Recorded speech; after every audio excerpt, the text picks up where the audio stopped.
What's up, folks? It's MJ here with Alex Storm. We're getting ready to have ourselves a little discussion. So, welcome to The Modern Truth. So, Alex, what are we going to be talking about today?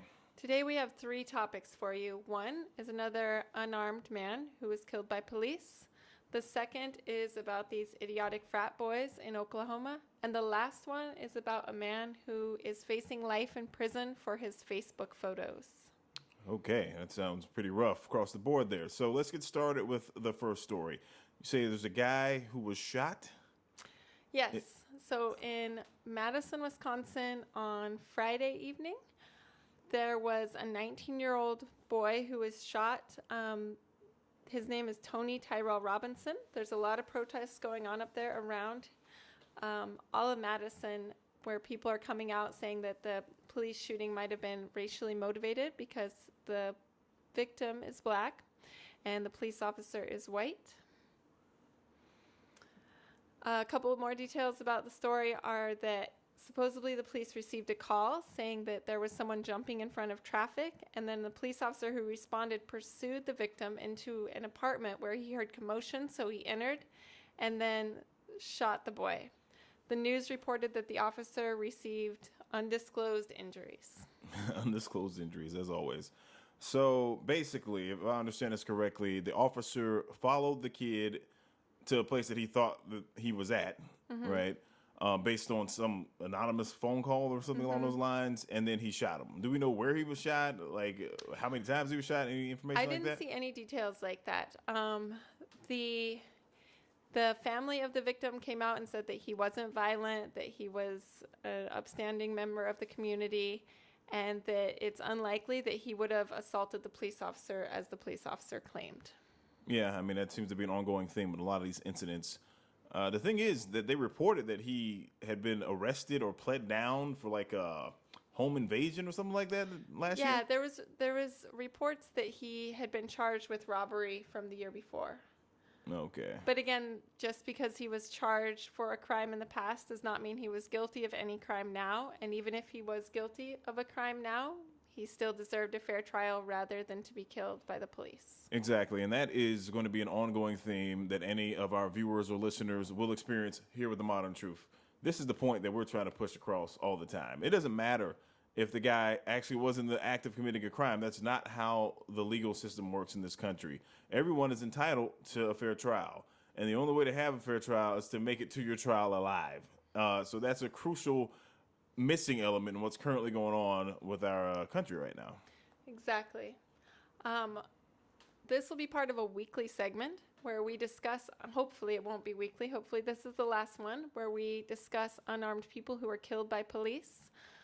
There was not only this shooting this week that made the news, I'm sure there were many more that didn't make the news, but there was another crazy one that happened in Florida.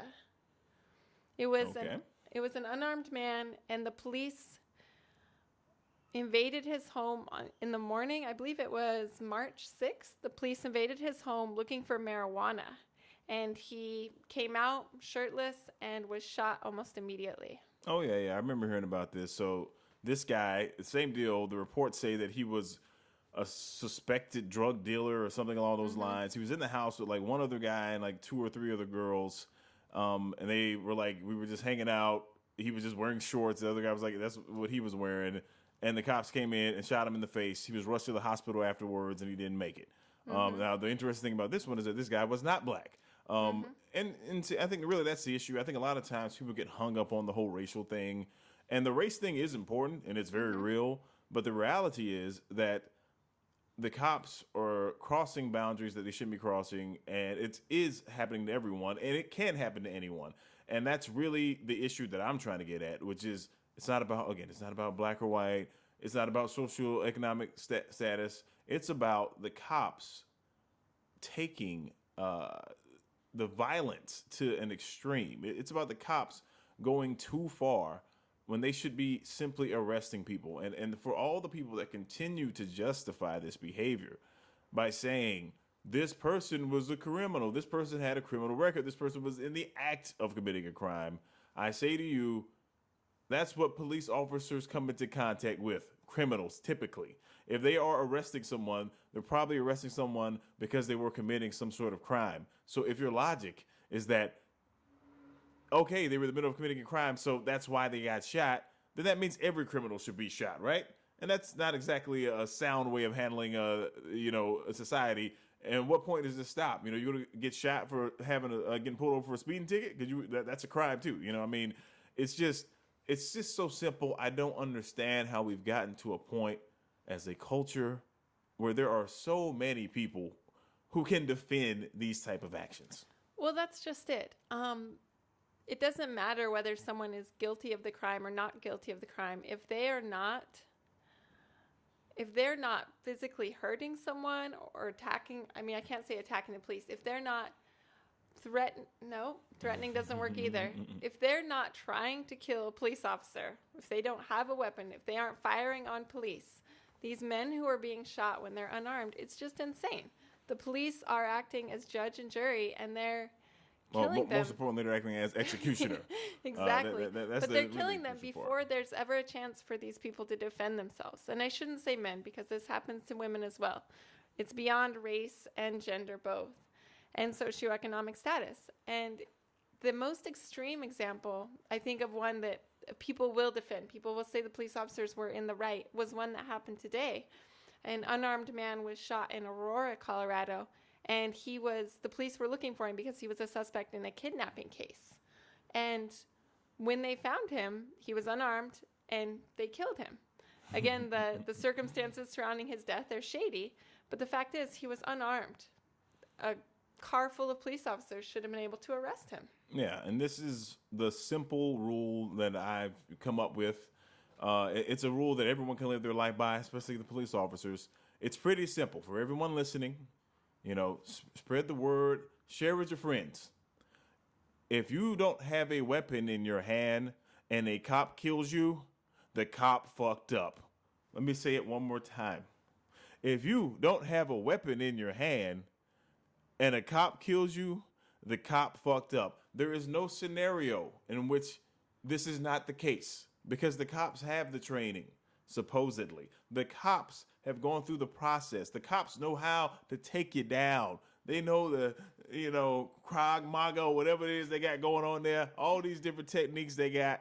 They got handcuffs, they got tasers, they got billy clubs. They have the numbers. They have the numbers. They have everything that one would need to take a person and be able to get them into the back of their police car and down to the police station alive. And yet somehow people are getting shot left and right.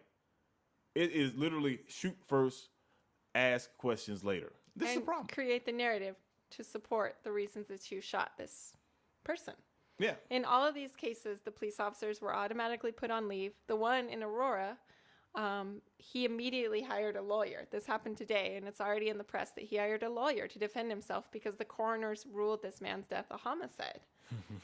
In the other cases, the police officers were immediately put on leave so an investigation could take place. If you're a police officer, you should get investigated for every person that you kill, armed or unarmed. And if you killed an unarmed person, I think the expectation should be the other police officers and the police department itself will not condone this behavior and protect you, but instead will call you out and say, you obviously were not well enough trained. You failed as a police officer because you killed a suspect who deserved to go to jail and have their day in court. Yeah. And so that's why, again, I turn it to the audience and I say, ask yourself a simple question. And again, this is why I'm curious. Let us know in the comments. Send us an email, whatever works for you. I want you to help us come up with a scenario where you can explain what would be justified for killing a suspect that is unarmed. Because again, look, people do terrible things. I'm not saying there aren't bad people out there that don't deserve to be arrested, that don't deserve to go to jail. Dare I say, that don't deserve to have the life, the death penalty. There you go.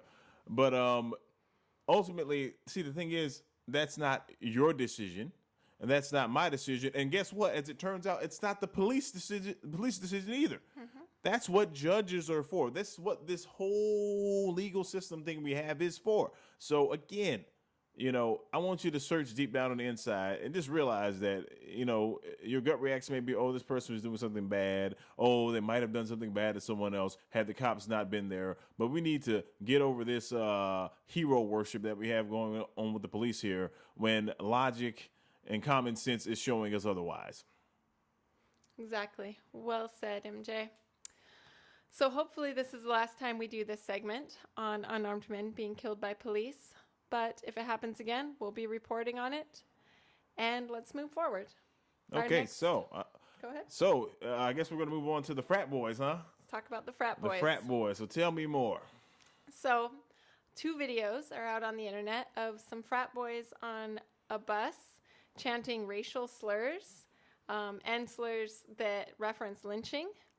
And the president of the university, they're from the University of Oklahoma. The president said that he was going to eliminate their chapter of the frat organization.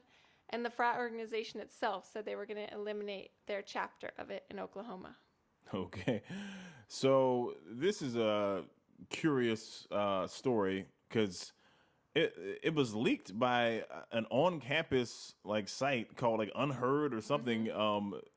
And so the video looks like it's an Instagram video or maybe a Twitter video.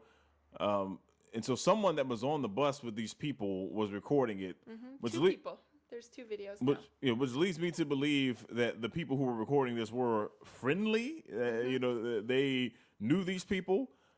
And then they chose to put these videos out, which is a good thing. It's this is one of the rare situations, I guess, where it's nice to never know who's recording you in this day and age because things like this can get revealed. And I mean, for me, this is just one of those things where I want to emphasize, and it's sort of a negative, thought process, but it's like, guess what? Racism is alive and well. That's what we're here for, to remind you guys. Look, I don't want you to be depressed. I really don't. I don't want to ruin your day. I don't want to shatter your whole concept of what life is about. But it just so happens that racism is still alive and well. It's not just the older generation. It's not just people 60 and over. These guys are probably 19, 20 years old, and they're on this bus chanting this song that they have memorized quite well. They practice this thing, okay? This is not a first time for any of these kids. This is a mantra for them. Mm-hmm. And this is just, this ties into everything else we talk about. It's like somebody, maybe one day, one of those guys on that bus would go on to become a cop had this not happened. Or become an executive of a huge company. Yeah, exactly. Executive or any number of things. A person in a decision-making position. And that person is sitting around chanting these type of things, participating. How do you think that would affect when they have a black person come in for an interview? Or how do you think that would affect when they are chasing a black guy or going to, knock on the door because they had a call about a disturbance? They're not going to be approaching this from the right mindset. And yet I guarantee you, every one of those kids will say, I'm not a racist. I was just involved in this thing. Just this is a thing we do. We didn't really give any thought to it. And that's really I think one of the biggest issues with society right now is the fact that everyone says they're not a racist. Everyone says it was just a moment. And it just goes to the really simple question that confuses me. What is a racist, Kate, if not this? I think that there's this idea that the millennials are beyond racism. That this generation, the generation that's in their teens and in their early 20s right now, that they're supposed to be the generation that's grown up in a much more diverse society, a much more open-minded society. They have the internet. They have access to everything.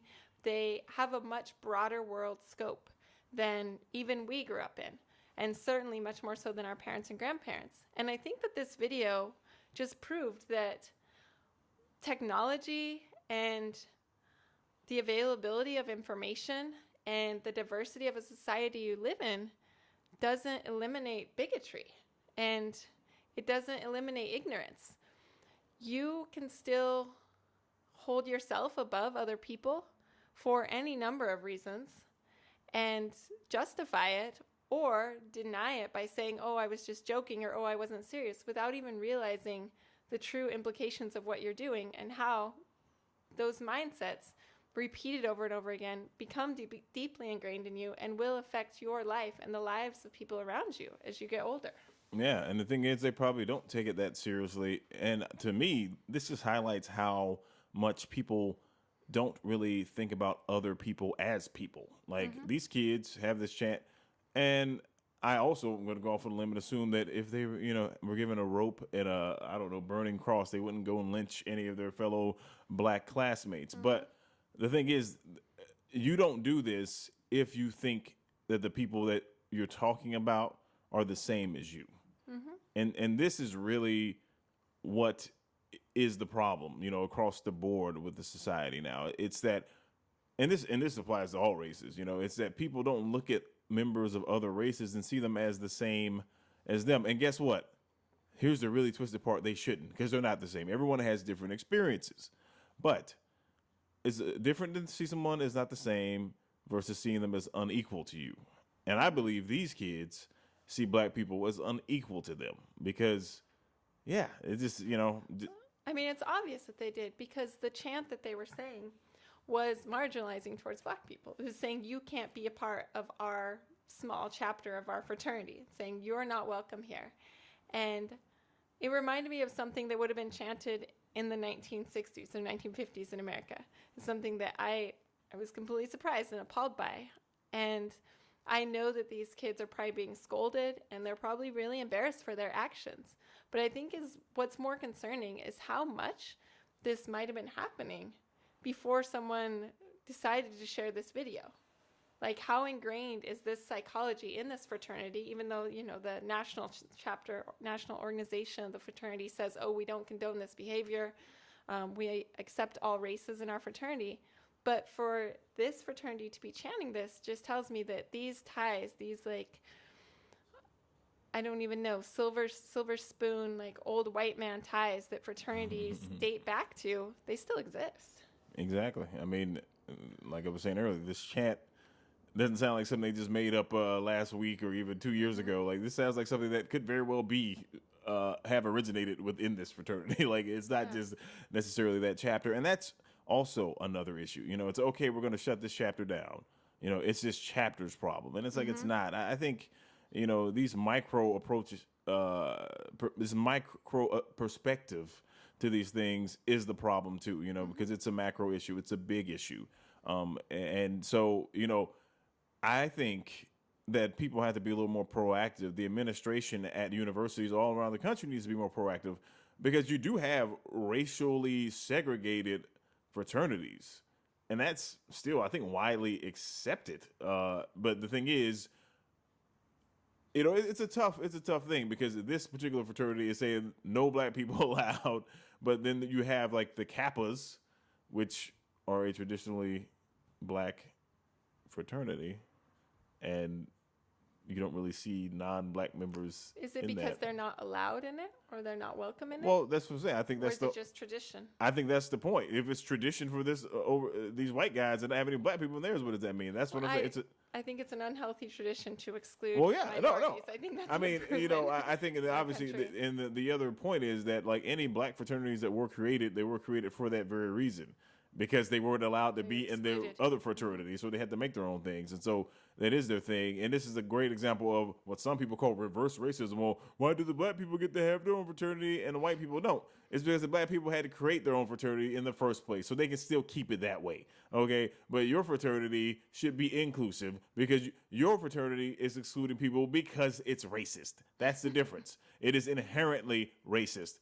It's pretty simple, people. Pretty simple. So, I mean, another day, another disappointment in the world, more insensitivity. Unfortunately, the younger generation is the key here, except apparently, I don't know, they're not. Losing faith in them. Yeah, and I'm starting to theorize some things. I mean, again, the more and more I see these things, I still say it's interesting where these things are happening. They are happening all over the place. I mean, again, last week we had someone get shot in L.A. We're supposed to be really progressive around here, so who knows? But a lot of these shootings still happen in what you would call middle America or small town America, But the thing is that small town America is America, So that means we still got a long ways to go, folks. We do. Yep. So I guess. Shall we move to the last story? Yeah, I guess that's that. Yeah, we can only hope that other fraternities will be better. or be eliminated altogether. What is the purpose of creating an exclusive club in college for anybody? All right, our last topic. Open that can of worms. Yeah, we won't go there right now. Our last topic is this crazy thing. It's in San Diego. There's a man by the name of Aaron Harvey, and he is facing life in prison for Facebook photos of himself holding up gang signs. There's another man, a friend of his, who is also being charged with they're being charged with gaining something, with benefiting from gang association. Well, they're being charged with murder, right? I thought. No, they're not being charged with murder. Okay. They're being associated with murder. The gang that they held up gang signs for, or were associated with, reportedly killed 9 people between 2013 and 2014. Neither of these men have been implicated, questioned, are involved whatsoever in the investigation of these 9 murders that happened. They aren't tied to these. They aren't charged with them. That's not at all what the case is about. So what are they charged with? They are charged with benefiting from this gang's crimes. So the first guy, Aaron Harvey, the court is saying that he benefited from having pictures of himself on Facebook holding up gang signs of this gang who murdered people because it increased his stature. The other man, Duncan, he is being charged with benefiting from this gang because he has musical lyrics. He's a rapper in San Diego. He has lyrics that reference this gang's criminal activities. So both of these men are facing life in prison for not committing any crimes. Neither of them have been accused of any crimes. Neither have committed any crimes. But they're facing life in prison for benefiting from this gang's crimes. Yeah. Well, there you go. I guess that's it for the episode. It's a wrap. It's over. Everything's done now. Yeah, so this sounds pretty insane to me. This is very tough for me to wrap my head around. I don't even know where to start with this. But at the same time, this is how it begins. The fact that this is even a law is incredibly problematic. And I believe that this law was implemented 15 years ago. Is that right? Yeah, something like that. And so it's a bit of an arcane law. But they never used. But this is the first time it's ever been used, right? Yeah, yes. As far as I know, it is the first time it's been used. I didn't research other cases of this, but it's not been implemented very often. And it sounds like, from everything I read, it sounds like these charges will hopefully get dropped. But the idea was that if people are committing crimes like robbery and people are buying stolen goods from them, then those people are also benefiting from the crimes that were originally committed. Yeah. But this guy who's benefiting for his supposed music sales for reference to these gang activities, this other guy who's benefiting because his stature was went increased. Up is just ridiculous. Yeah. I mean, this is one of the weirdest things about this is that I have this thought about people just being clueless about things. Mm-hmm. Like maybe the judge and the people who arrested them are just so clueless about gang signs and rap music that they think that this has some sort of adverse effect. Like a dude throwing up deuces, throwing up his sets up in a picture on Facebook could be any person, including white kids all around the country. If you just went through Facebook and just took it, arrested everybody that had their hands up in some strange gesture or something, half the population under the age of, 20 would be in jail, including women. I mean, yeah, just go across the board. Like, this is an insane thing. And really, it's going to send me on a tangent about my, social media, the dangers of social media as it pertains to the police getting involved with anything that's happening on it. Like, you take a picture and you put it on Facebook. You're hanging out at the beach. Like, let me just I got to get this off my chest. Okay, this is contrived, right? Like, unless the picture is floating around in the air, following you everywhere you go. The camera floating around, following you everywhere you go, taking pictures of you when it just knows the moment is happening, then that means you are making a conscious decision to take a picture of yourself and then making a conscious decision to put it on the internet. And while I am not saying that there haven't been dumb criminals that have put up posts about the dumb things they've done or pictures of dumb things they've done, I think it's a major stretch to assume that someone taking a picture of themselves with something that looks like a gang sign up is doing that to increase their stature and or expecting that it's some sort of communication or representation of some gang, you know. And I just think it's this. I mean, look, I don't know. I don't live in gang territory, but I just have this really weird like thing when it comes to gangs. And so, again, someone please enlighten me. Gangs are out there like that? I mean, it's a thing. People just, again. Well, my thing is, who cares if he was trying to increase his stature by being associated with a gang? Like you're saying, there's thousands of pictures on Facebook of kids throwing up gang signs to look cool. That's why people throw up gang signs on Facebook, is to look cool. So if he was benefiting from this gang by increasing his stature, who cares? Is that really worth life in prison?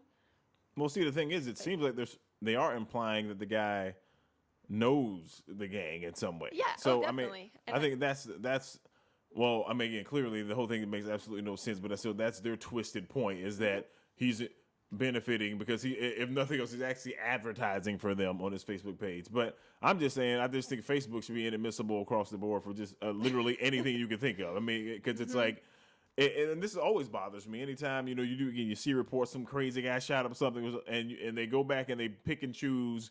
2 weeks ago he said, "I don't know if I'm going to make it. I'm about to go off the edge." It's like, yeah, him and like a million other 16-year-olders in America. It's like, what is the point in parsing through someone's Facebook page trying to find the perfect thing to fit your story? And again, the fact is, no matter what you're looking for on anybody's Facebook page, on anybody's Instagram, on anybody's Twitter, chances are, if you're looking for it, you can find it. If you want to find something that makes someone look psychotic, you can find it. If you want to find something that makes someone look depressed and a little mentally unstable, you can find it. If you want to find something that makes someone look like they're too promiscuous, you can find it. No matter who you are, you've said things that could be construed in a way that make you look like something you're not.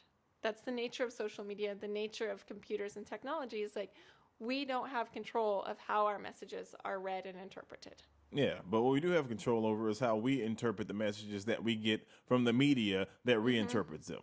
And I see this happen so often, people see the snippets from someone's Facebook page after they've done something crazy, and they're like, "Oh my God, that person, they were so disturbed, and they were this, that." And again, it's like they don't even think about the crazy things they put up.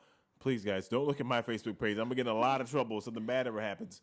It's like, you can just go through and look at any angry moment someone has, or someone put something up, deleted it, it's still there. Sometimes I wonder if Facebook does like there's a leak stockpile stuff, of everything. Yeah, stuff that you gone taking efforts to get rid of when things like this happen. It's like, I mean, one of my biggest gripes just with the current state of our society is social media reporting. Reporting what someone put on Twitter, reporting what someone put on Facebook. It's like, who cares? I know a chick that takes a picture of herself every morning and puts it up on the internet. What does this have to do with anything? I mean, what does it say about her? What is it saying about anything? It's just what this person does. There's no insight there. If she disappeared, she took pictures of herself every day. She was, I mean, you know what I'm saying? Like, it's whatever story you want it to be. It's ridiculous. To reinforce your point, if this man does go to prison, the headlines we'll see will be gang member sentenced to life in prison. There you go. That'll be it. Or gang representative. I don't know. Yep. Yeah. And I mean, and that's the thing, we don't want to be preachy here. We really don't. But we do want to encourage people to just dig a little deeper into everything that you see.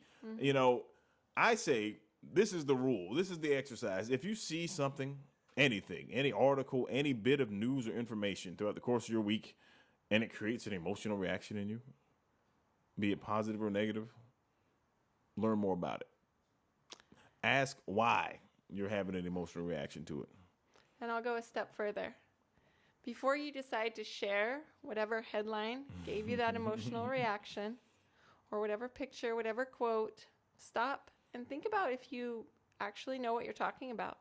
Think about if you know what the story is, if you know what it means, and if you're sharing something that you actually truly believe should be shared on the internet. Yeah. I think the internet will be a better place if everyone just stopped for 1 second before they hit send. But I don't know. I guess, is that it? We good? That's it.